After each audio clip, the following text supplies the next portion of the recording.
जय श्री राम। एक बार फिर से आप सभी का मेरे चैनल पर स्वागत है। आज के इस वीडियो में हम मासिक राशिफल की बात करेंगे। वो राशिफल कन्या राशि के लिए होगा कि कुंडली के अंदर चंद्रमा कन्या राशि में बैठे हैं 6 नंबर में, और यदि आपकी कुंडली नहीं है, आपको पता नहीं है हम किस दिन पैदा हुए, आपकी राशि क्या है, तो आप अपने बोलते नाम के आधार पर इस वीडियो को देख सकते हैं। यानी जिनका बोलता नाम कन्या राशि के आधार पर है उसके नाम अक्षर भी मैंने यहाँ थंबनेल पर लगाए हुए हैं, तो आप देख सकते हैं। उसी के आधार पर यह मासिक राशिफल है, जिसको हम आपकी राशि यानी चंद्रमा से देखते हैं, क्योंकि शास्त्र के अनुसार चंद्रमा से गोचर देखने की प्रधानता कही गई है। तो आइए देखते हैं कौन कौन से ग्रह किन किन भावों में भ्रमण करके आपको प्रभावित करेंगे। इस महीने सिर्फ 2 ग्रहों का राशि परिवर्तन होगा। 18 जून को शुक्र का राशि परिवर्तन होगा, मेष राशि से निकलकर वृषभ राशि में चले जाएंगे, और 15 जून को सूर्य देव का राशि परिवर्तन होगा, वो यहाँ वृषभ से निकलकर मिथुन में चले जाएंगे। आइए देखते हैं इनके परिवर्तन के साथ साथ आपके जीवन में क्या अच्छा लाभ मिलने वाला है। देखिए, सबसे ज़्यादा ज़रूरी चीज़ होती है कि अगर आपकी राशि का मालिक ब्रह्मांड में अच्छी स्थितियों में चल रहा है, भले ही कुंडली के अंदर या गोचर के अंदर अन्य योग अच्छे नहीं चल रहे हैं, लेकिन राशि के मालिक का प्रबल होना इस बात को दर्शाता है कि आप जो भी काम कर रहे हैं उसके अंदर आपको कहीं ना कहीं फ़ायदा या सफलता अवश्य मिल जाएगी, ऐसा हम यहाँ कह सकते हैं। आपकी राशि और आपका कर्म दोनों के मालिक बुध हैं, और कहाँ बैठे हैं? भाग्य स्थान के अंदर। अभी तक वक्री थे, 3 जून से ये मार्गी हो जाएंगे, यानी ग्रह अब सीधा चलना शुरू करेगा। केंद्र त्रिकोण में ग्रह मार्गी हो या केंद्र त्रिकोण में ग्रह वक्री हो, वो सदैव अच्छा फल देने वाला होता है। यानी आपके मान सम्मान को लगातार किसी ना किसी प्रकार से बनाए रखा है इसने। आपके प्रयासों में सफलता जारी रखी है इस ग्रह के अंदर। ये ग्रह 9th हाउस में, तो कहीं ना कहीं ईश्वरीय कृपा आपको मिलती है कि भाई मेरे भाग्य से कुछ चल रहा है, मेरा भाग्य मेरा साथ दे रहा है। इसके साथ सूर्य द्वादशेश हो गए हैं, तो कभी कभी प्रोफेशनली ट्रैवलिंग करना, खुद घूमने के लिए चले जाना, यात्राएं करना भी ऐसे ही कॉम्बिनेशंस में देखा जाता है। तो ये सूर्य और बुध की युति जो बुध आदित्य योग बनाती है, ये आपके लिए फेवरेबल है। सबसे अच्छी बात है कि राशि और कर्म दोनों का मालिक 9th हाउस में, यानी कर्म भी चलता रहेगा, काम होते रहेंगे। लेकिन द्वादशेश जब राशि के मालिक से संबंध बनाता है तो कभी कभी कुछ हेल्थ इश्यूज भी देखे जाते हैं। यहाँ कोई बड़ी समस्या, बड़ी प्रॉब्लम नहीं है। 15 जून के बाद राशि परिवर्तन हो जाएगा सूर्यदेव का, जबकि बुध पूरे महीने इसी राशि में रहेंगे, यानी ये एक अच्छी स्थिति है। अब द्वादश का मालिक दशम में आएगा। द्वादश दूरी, यात्रा, खर्च। दशम आपका कर्म, कर्म के लिए यात्रा, कर्म के लिए दूर स्थान पे जाना, यात्राएं करना, कुछ खर्च करके प्राप्त करना कि पहले मैंने इन्वेस्टमेंट किया फिर मुझे लाभ मिल रहा है, वो इसी कॉम्बिनेशन से आता है। यानी कर्म भी ठीक है, आपकी बॉडी भी ठीक है, आपकी सोच भी ठीक है, वो सब सकारात्मक है, वो सब भाग्य स्थान में बुध की अच्छी स्थिति ने बताया है। प्रॉब्लम थोड़ी कहाँ आती है कि भाई बुध किस राशि में बैठा है? बुध बैठा है शुक्र की राशि में। शुक्र आपका 9th लॉर्ड है, यानी आपके भाग्य को बनाने वाला ग्रह शुक्र है। शुक्र आपके दूसरे घर का मालिक है, जहाँ पर ऑलरेडी केतु बैठा हुआ है। यानी शुक्र का प्रबल होना ज़्यादा जरूरी है यदि आपको अपने भाग्य के रिजल्ट चाहिए और अपने 2nd हाउस और 9th हाउस के रिजल्ट चाहिए। अब ये शुक्र अष्टम में है, मंगल की राशि में है, शत्रु की राशि कहलाती है ये। राहु केतु अक्ष पर है और शनि की तीसरी दृष्टि से पीड़ित भी है। यानी भैया मेरे जीवन में चल तो सब कुछ रहा है, लेकिन पता नहीं क्या है, मैं जो एफर्ट्स कर रहा हूँ मेरा भाग्य साथ नहीं दे रहा। जब व्यक्ति ये कहता है ना कि मेरा भाग्य साथ नहीं दे रहा, तो कहीं ना कहीं भाग्य स्थान के मालिक को देखना ज़रूरी है। और भाग्य स्थान का मालिक शुक्र है।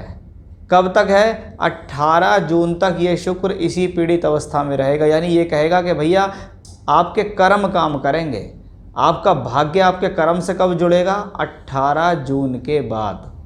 जब 18 जून चली जाएगी तो शुक्र का राशि परिवर्तन हो जाएगा। शुक्र मेष से निकल के वृषभ में पहुंचेंगे और बुध के साथ मिलकर एक ज़बरदस्त राजयोग बनाना शुरू कर देंगे, क्योंकि भाग्येश भाग्य स्थान में, धनेश भाग्य स्थान में, राशि और दशम के मालिक बुध भी यहाँ होंगे। यानी शुक्र और बुध की युति एक ज़बरदस्त धनयोग बनाएगी। यानी आपके जीवन में पैसे का फ्लो बढ़ना, भाग्य का उजागर करना, रुकावटें ख़त्म होना, प्रॉब्लम्स समाप्त हो रही हैं, अच्छे दिनों की शुरुआत हो रही है। तो वो कहाँ से आएगा? जब तक शुक्र 18 तारीख तक यहाँ से नहीं निकल जाएंगे तब तक ये उसमें इसी प्रकार से बाधाएं देता रहेगा। कार्य आप करते रहेंगे, कर्म आप करते रहेंगे, क्योंकि उसको कराने वाला तो बुध है। वहीं शनि छठे घर में है, 6th लॉर्ड इन 6th हाउस अच्छा है कि ग्रह अपनी राशि में बैठ के अपना नुकसान नहीं करता, और वो छठे का शनि हो तो आपको परिस्थितियों से लड़ने की क्षमता देता है, शत्रुओं को हराने की क्षमता देता है, कॉम्पिटिटिव एग्जाम्स में सफलता के योग बनाता है। 6th लॉर्ड इन 6th हाउस बीमारी से लड़ने की क्षमताएं देता है। आप जीवन में किसी भी परिस्थिति में आते हैं, लेकिन ये शनि आपको घबराने नहीं देते हैं। तो उस लिहाज से शनि का ये कॉम्बिनेशन अपने आप में बेहतर है, और शनि तो अभी काफ़ी लंबे समय तक यहाँ चलेंगे। अब बात आती है कि एक योग यहाँ बन रहा है मंगल और बृहस्पति का।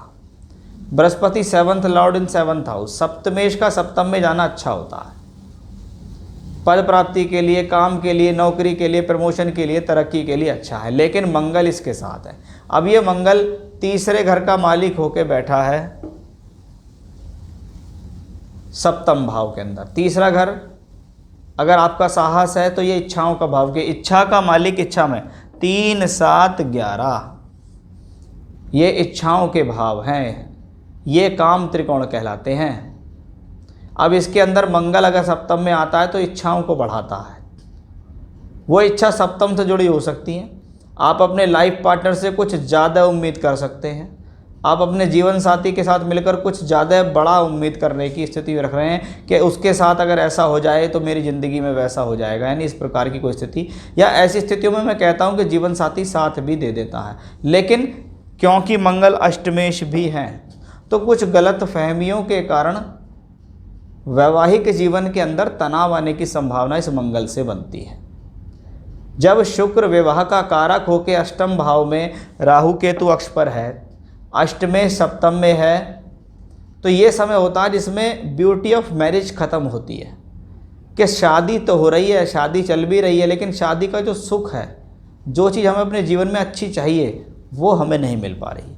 कहीं ना कहीं से इन चीज़ों का अभाव हमारे जीवन में है। कहीं ना कहीं से ऐसा लगता है कि कुछ पूर्ति नहीं हुई। सब कुछ है, सभी प्रकार की कोशिश कर रहे हैं, खुशियाँ देने की कोशिश कर रहे हैं, लेकिन फिर भी नहीं हो पा रहा है। ऐसे ऐसे समय में कभी कभी स्त्री और पुरुष से संबंधित होने वाले रोग भी परेशान करते हैं। कोई रिश्ता होने की बात होती है तो उसके अंदर अड़चनें हो जाती हैं, वो रिश्ता किसी न किसी कारण से नहीं हो पाता है।